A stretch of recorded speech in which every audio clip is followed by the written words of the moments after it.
ಕಾಂಗ್ರೆಸ್ ಸರ್ಕಾರದ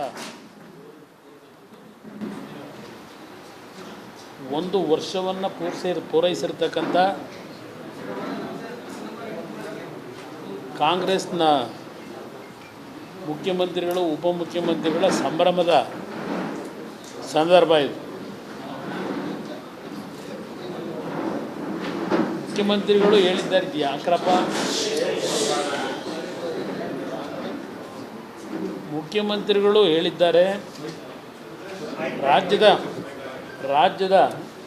ಜನತೆಯಲ್ಲಿ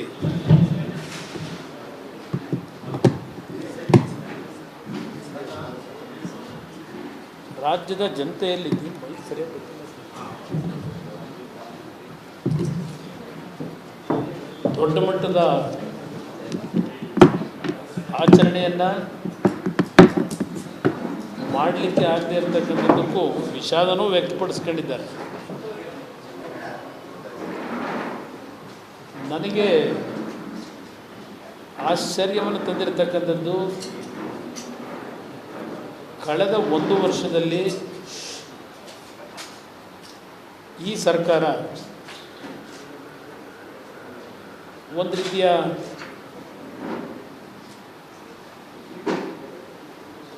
ಇದು ನಮ್ಮ ICUನಲ್ಲಿದ್ದಂಥ ಸರ್ಕಾರ ಇದು. ಕಳೆದ ಒಂದು ವರ್ಷದ ಈ ಸರ್ಕಾರದ ಆಡಳಿತ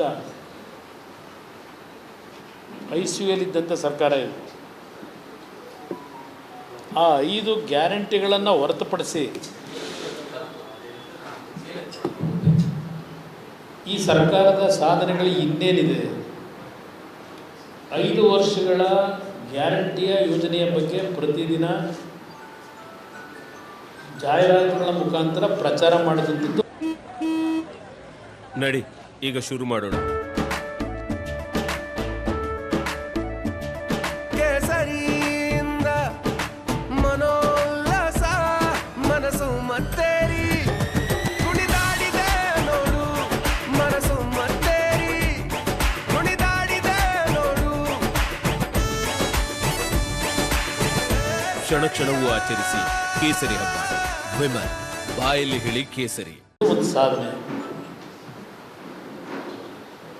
ಕೇಂದ್ರ ಸರ್ಕಾರದ ವಿರುದ್ಧ ಪ್ರತಿನಿತ್ಯ ಸಂಘರ್ಷವನ್ನು ಮಾಡಿದಂಥ ಮತ್ತೊಂದು ಸಾಧನೆ. ಕಳೆದ ಒಂದು ವರ್ಷದಲ್ಲಿ ನಾಡಿನ ಜನತೆ ಅತ್ಯಂತ ಒಂದು ಬರಗಾಲವನ್ನು ರೈತ ಕುಟುಂಬಗಳು ಎದುರಿಸಿರ್ತಕ್ಕಂಥ ಸಂದರ್ಭದಲ್ಲಿ ಆ ರೈತರ ಬದುಕನ್ನು ಯಾವ ರೀತಿ ಅವರಿಗೆ ಧೈರ್ಯ ತುಂಬತಕ್ಕಂಥ ಕೆಲಸ ಮಾಡಿದ್ದಾರೆ, ಅದು ಸಹ ಎಲ್ಲೂ ಕಾಣಲೇ ಇಲ್ಲ. ಇವತ್ತು ಸಹ ಒಬ್ಬ ರೈತ ಗದಗ್ನಲ್ಲೂ ಎಲ್ಲೋ ಒಂದು ಕಡೆ ಉತ್ತರ ಕರ್ನಾಟಕದಲ್ಲಿ ಆತ್ಮಹತ್ಯೆ ಶರಣಾಗಿದ್ದಾನೆ. ಬೆಳಗ್ಗೆ ನಾನು ಮಾಧ್ಯಮದಲ್ಲಿ ಗಮನಿಸ್ತಾ ಇದ್ದೆ. ಆತ್ಮಹತ್ಯೆಗಳು ಒಂದು ಕಡೆ ಪ್ರಾರಂಭ ಆಗಿದೆ. ಇನ್ನು ಬ್ಯಾಂಕ್ಗಳಲ್ಲಿ ಏನೋ ಈಗ ಕೇಂದ್ರ ಸರ್ಕಾರದಿಂದ 3,500 ಕೋಟಿ ಬಂದ ದುಡ್ಡನ್ನು ಮತ್ತು ಕೆಲವು ನಮ್ಮ ಸೋಷಿಯಲ್ ಸೆಕ್ಟರ್ನಲ್ಲಿ ಕೊಡ್ತಕ್ಕಂಥ ಪರಿಹಾರದ ಹಣ ಏನಿದೆ ತಿಂಗಳು, ಅದೆಲ್ಲವನ್ನು ಸಾಲಕ್ಕೆ ವಜಾ ಹಾಕೋತಾ ಇದ್ದಾರೆ ಬ್ಯಾಂಕ್ನವರು ಅಂತಕ್ಕಂಥದ್ದು ಸಹ ಇವತ್ತು ತಾವೇ ಈ ವಿಷಯವನ್ನು ಪ್ರಸ್ತಾಪ ಮಾಡ್ಕೊಂಡಿದ್ದಾರೆ. ಇನ್ನು ರೈತ ಕುಟುಂಬದ ಹಾಲು ಉತ್ಪಾದನೆ ಮಾಡ್ತಕ್ಕಂಥ ಹೆಣ್ಣುಮಕ್ಕಳು ಸುಮಾರು 600ರಿಂದ 700 ಕೋಟಿ ಹಣ ಇನ್ನೂ ಕೊಡಲೇ ಇಲ್ಲ ಪ್ರೋತ್ಸಾಹಧನ. ಜೊತೆಗೆ ಹಲವಾರು ಇಲಾಖೆಗಳಲ್ಲಿ 2 ತಿಂಗಳು 3 ತಿಂಗಳು 4 ತಿಂಗಳು ಸಂಬಳನೇ ಕೊಟ್ಟಿಲ್ಲ. ಅದಾದ ನಂತರ ಈ ಸರ್ಕಾರ ಕಳೆದ ಒಂದು ವರ್ಷದಲ್ಲಿ ಇಷ್ಟು ಜನ ಮಂತ್ರಿಗಳೇನಿದ್ದಾರೆ, ಎಷ್ಟು ಜನ ಮಂತ್ರಿಗಳು ಆ ಜಿಲ್ಲೆಗಳಲ್ಲಿ ಉಸ್ತುವಾರಿ ಸಚಿವರುಗಳು ಸಭೆಗಳು ಮಾಡಿ ಅಲ್ಲಿರ್ತಕ್ಕಂಥ ಸಮಸ್ಯೆಗಳಿಗೆ ಅಧಿಕಾರಿಗಳಿಗೆ ಏನು ಸೂಚನೆ ಕೊಟ್ಟು ಕೆಲಸ ಮಾಡಿದ್ದಾರೆ. ಬಹುಶಃ ಮೊನ್ನೆ 2-3 ದಿನಗಳ ಹಿಂದೆಯೇ ಮುಖ್ಯಮಂತ್ರಿಗಳು ಚುನಾವಣೆ ನಂತರ ಒಂದು ಅನ್ಅಫಿಷಿಯಲಿ ಕೆಲವು ಪ್ರಮುಖ ಅಧಿಕಾರಿಗಳ ಸಭೆ ಕರೆದು ಅಧಿಕಾರಿಗಳು ನಿದ್ರಾವಸ್ಥೆಯಲ್ಲಿದ್ದಾರೆ, ಸ್ವಲ್ಪ ಅಧಿಕಾರಿಗಳ ಮೇಲೆ ವಾಗ್ದಾಳಿ ನಡೆಸಿದ್ರು ಅಂತಕ್ಕಂಥದ್ದು ನೀವೇ ಬರೆದಿದ್ದೀರಿ. ಇದು ಒಂದು ಭಾಗ. ಈ ರಾಜ್ಯದ ನೀರಾವರಿ ಯೋಜನೆಗಳು ಏನಾಗಿದ್ದಾವೆ, ರಸ್ತೆಗಳ ಪರಿಸ್ಥಿತಿ ಏನಿದೆ, ಎಂಥ ಬೆಂಗಳೂರು ಬ್ರ್ಯಾಂಡ್ ಬೆಂಗಳೂರು ಕಳೆದ 1 ವರ್ಷದಿಂದ ಯಾವ ರೀತಿ ಕಟ್ಟಿದ್ದಾರೆ ಬ್ರ್ಯಾಂಡ್ ಬೆಂಗಳೂರನ್ನ. ಈ ಕಳೆದ 2 ದಿವಸದಿಂದ ಮಳೆ ಪ್ರಾರಂಭ ಏನಾಗಿದೆ, ಆ ಬ್ರ್ಯಾಂಡ್ ಬೆಂಗಳೂರನ್ನ ಸಾಧನೆಯೂ ಸಹ ತಾವೇ ತೋರಿಸ್ತಾ ಇದ್ದೀರಿ. ಕಳೆದ 2 ದಿನಗಳಿಂದ ಯಲಹಂಕ ಭಾಗ, ಪುಟ್ಟನಹಳ್ಳಿ ಭಾಗ, ಯಾವ ಭಾಗಕ್ಕೆ ಹೋದರೂ ಮನೆಗಳಲ್ಲಿ ವಾಸಕ್ಕೆ ಸಮಸ್ಯೆಯಾಗಿ ಮನೆಗಳಿಗೆ ಬೀಗ ಹಾಕೊಂಡು ಹೋಟ್ಲ್ಗಳಿಗೆ ಹೋಗಿ ಬದುಕ್ತಾ ಇದ್ದಾರೆ ಸಾವಿರಾರು ಕುಟುಂಬಗಳು. ಇದು ಇವರು ಸಾಧನೆ. ಈ ಸಾಧನೆಗಳ ಪಟ್ಟಿನ ಬಿಡುಗಡೆ ಮಾಡ್ತಾ ಹೋದರೆ ಭಾಳ ದೊಡ್ಡ ಪಟ್ಟಿನೇ ಬಿಡುಗಡೆ ಮಾಡ್ಬೋದು. ಅತ್ಯಂತ ಒಂದು ವರ್ಷದ ಅತ್ಯಂತ ಮೌಲ್ಯವಾದಂಥ ದಿನಗಳನ್ನು ಕಳ್ಕೊಂಡಿದ್ದೇವೆ ಈ ಸರ್ಕಾರ ಕಳೆದಿದೆ. ಶಿಕ್ಷಣ ಇಲಾಖೆ ಪರಿಸ್ಥಿತಿ ಏನು ನೀವೇ ಬರೆದಿದ್ದೀರಿ, ಏನು ಪರಿಸ್ಥಿತಿಗಳಿದೆ ಅಂತೇಳಿ. ಸರ್ಕಾರದಲ್ಲಿ ಹಲವಾರು ಇಲಾಖೆಗಳಲ್ಲಿ ಸುಮಾರು 35,000 ಕಡತಗಳ ವಿಲೇವಾರಿ ಆಗಿದೆ. ಅದು ಆ 35,000 ಕಡತಗಳಲ್ಲಿ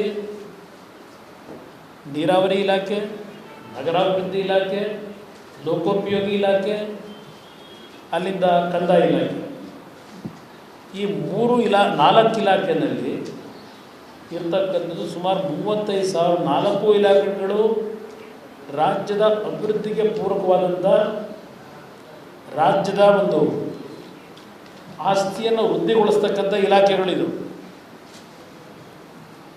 ಈ ಇಲಾಖೆಗಳಲ್ಲೇ ಸುಮಾರು 35,000 ಕಡತಗಳು ವಿಲೇವಾರಿ ಆಗದೆ ಇರತಕ್ಕಂಥದ್ದೇನಿದೆ, ಇದು ಸಾಧ್ಯನಾ?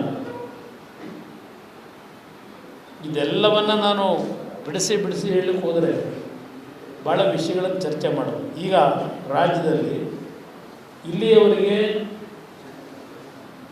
ಬರಗಾಲದ ಒಂದು ಸಮಸ್ಯೆಗಳನ್ನು ರೈತರು ಎದುರಿಸಿದರು.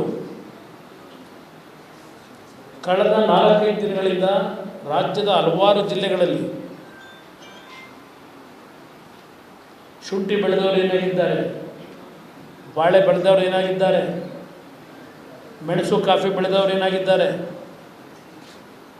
ಕೆಲವು ಅಕಾಲಿಕವಾದಂಥ ಮಳೆಯಿಂದ ಕಲಬುರಗಿ ಭಾಗದಲ್ಲೂ ಸಹ ಏನೇನು ಪರಿಸ್ಥಿತಿಗಳನ್ನು ಎದುರಿಸ್ತಾ ಇದ್ದಾರೆ. ಇದರ ಬಗ್ಗೆ ಏನಾದರೂ ಚಿಂತನೆ ಇದೆಯಾ? ಯಾರಾದರೂ ಒಬ್ಬ ಮಂತ್ರಿಗೆ ಕನಿಷ್ಠ ಇನ್ನೊಬ್ಬ ಕನಸು ಕಾಣ್ಕೊಂಡು ಕೂತಿದ್ದಾರೆ. 20 ಸೀಟು 22 ಸೀಟು ಈ ಬಾರಿ ಗೆದ್ದಾಗಿದೆ ನಾವು, ಅದರ ಅವಲೋಕನಲ್ಲೇ ಇದ್ದಾರೆ, ಆ ಭ್ರಮೆ ಒಳಗೆ ಇನ್ನೂ ಇದ್ದಾರೆ. ಒಬ್ಬ ಮಂತ್ರಿ ಚುನಾವಣೆ ನಂತರವಾದರೂ ಎಷ್ಟು ಕಡೆ ಹೋಗಿ ಭೇಟಿ ಮಾಡಿದ್ದೀರಿ? ನಿನ್ನೆ ಪ್ರಿಯಾಂಕ ಖರ್ಗೆ ಅವರು ಹೇಳಿದ್ದಾರೆ, ಸುಮಾರು 2,000ಕ್ಕೂ ಹೆಚ್ಚಿನ ಹಳ್ಳಿಗಳಲ್ಲಿ ಇಂಥ ಮಳೆ ಆದರೂ ನೀರಿನ ಸಮಸ್ಯೆ ಕುಡಿಲಿಕ್ಕೆ ಇದನ್ನು ಹೇಳಿದ್ದಾರೆ ನಿನ್ನೆ ದಿನ. ಇಂಥ ಒಂದು ಪರಿಸ್ಥಿತಿನಲ್ಲಿ ಸರ್ಕಾರ ಯಾವ ರೀತಿ ಕೆಲಸ ಮಾಡಬೇಕಾಗಿತ್ತು? ಯಾವುದಾದ್ರು ಜಿಲ್ಲೆಯಲ್ಲಿ ಮಂತ್ರಿಗಳು ಉಳ್ಕೊಂಡು ಅಧಿಕಾರಿಗಳಿಗೆ ಎಚ್ಚರಿಕೆ ಕೊಟ್ಟು ಕೆಲಸ ಮಾಡ್ತಕ್ಕಂಥ ಕೆಲಸ ಮಾಡಿದ್ದಾರೆ. ಆ ಒಂದು ವಾತಾವರಣ ನಾವು ಎಲ್ಲೂ ಕಾಣಲಿಲ್ಲ. ಇದು ಈ ಸರ್ಕಾರದ 1 ವರ್ಷದ ಸಂಪೂರ್ಣವಾಗಿ ರಾಜ್ಯದ ಅಭಿವೃದ್ಧಿ ಸ್ಥಗಿತ ಆಗಿರ್ತಕ್ಕಂಥದ್ದೇನಿದೆ, ಯಾವುದೇ ರೀತಿಯ ನಾಡಿನ ಅಭಿವೃದ್ಧಿಗೆ ಪೂರಕವಾದಂಥ ಒಂದೇ ಒಂದು ಯೋಜನೆಗಳು ಇವು ಮಾಡಿದ್ದೇವೆ ಅಂತಕ್ಕಂಥದ್ದಿಲ್ಲ. ಇಲ್ಲಿ ಕಳೆದ 1 ವರ್ಷದಲ್ಲಿ ಆಗಿರತಕ್ಕಂಥ ಕೆಲಸಗಳು ಹಿಂದೆ 5 ವರ್ಷದಲ್ಲಿ ಸರ್ಕಾರಗಳು ತೆಗೆದುಕೊಂಡಂಥ ಕೆಲವು ಆಡಳಿತಾತ್ಮಕ ಮಂಜೂರಾತಿಗಳೇನಿದೆ, ಆ 5 ವರ್ಷದಿಂದ ಇದ್ದಂಥ ಮಂಜೂರಾತಿಗಳಿಗೆ ಆ ಕೆಲಸವನ್ನು ಮುಂದುವರಿಸಿದ್ದು ಬಿಟ್ಟರೆ ಈ ಸರ್ಕಾರದಿಂದ ಹೊಸದಾಗಿ ಯಾವುದೇ ಕಾರ್ಯಕ್ರಮಗಳಿಲ್ಲ. ವರ್ಗಾವಣೆ ದಂಧೆ ಅಂತೂ ಏನು ಕೇಳಲೇಬೇಕಾಗಿಲ್ಲ. ಈಗಲೂ ಸಹ ಕಾಂಟ್ರಾಕ್ಟ್ ಮೊನ್ನೆ ತಾನೇ ಕಾರ್ಪೊರೇಷನ್ನ ಗುತ್ತಿಗೆದಾರರು ಏನು ಹೇಳಿಕೊಂಡಿದ್ದಾರೆ 3-4 ದಿವಸದಿಂದ. ಇನ್ನು ವರ್ಗಾವಣೆಗೆ ಅದೆಂತೂ ಹೊಸ ಅದಕ್ಕೇನು ಹೇಳ್ತೀರಿ, ಸೈನು ಅಂದರೆ ಹೊಸದಾಗಿ ಸನ್ನೆ ಅಂತ ಕರೀತೀರೋ ಏನಂತ ಕರೀತೀರಿ, ಆ ಸಿಂಬಲ್ಲು ವರ್ಗಾವಣೆಗೆ ಅದೆಂದು CRS ಫಂಡ್ ಇತ್ತಲ್ಲ, CRS ಫಂಡನ್ನು ವರ್ಗಾವಣೆಗೆ ಸಿಂಬಲ್ ಆಗಿ ಇಟ್ಕೊಂಡ್ರು ಸನ್ನೆ ಕೊಡೋದಕ್ಕೆ. ವರ್ಗಾವಣೆ CSR ಫಂಡ್ನ ಯಾವ ರೀತಿ ಆ CSR ಹೆಸರು ಹೇಳಿ ವರ್ಗಾವಣೆಗೆ ಮಾಹಿತಿಗಳನ್ನು ಸಂಗ್ರಹ ಮಾಡಬೇಕು ಅಂತಕ್ಕಂಥದ್ದಕ್ಕೂ ಒಂದು ಹೊಸ ಸಾಧನೆ ಮಾಡ್ಕೊಂಡ್ರು. ಅಪಾಯ ಅಂತ ಹೇಳಿದ್ದೀಯಲ್ಲ, ಅದು ಒಂದು ದೊಡ್ಡ ಸಾಧನೆ. ಈ ಸರ್ಕಾರ ಮಾಡಿದ್ದು ಈ ರೀತಿಯ ಸಾಧನೆಗಳು ಬಿಟ್ಟಿದೆ. ನಾಡಿನ ಜನತೆಯ ಬದುಕಿನ ಜೊತೆ ಚೆಲ್ಲಾಟ ಆಡಿದ್ದಾರೆ. ಹಲವಾರು ಕಡೆ ಮನೆಗಳು ಕುಸಿದು ಬಿದ್ದಿದೆ. ಕೆಲವು ಕಡೆ ಕಾರ್ಪೊರೇಷನ್ ಮನೆಗಳು, ನಿಮ್ಮ ಬಹು ಅಂತಸ್ತಿನ ಮನೆಗಳನ್ನು ಕಟ್ಟಿ 2-3 ದಿವಸದಿಂದ ಯಾವುದೋ ಚಾನಲ್ಗಳಲ್ಲಿ ಹೊಡಿತಾ ಇದ್ದೀರಿ.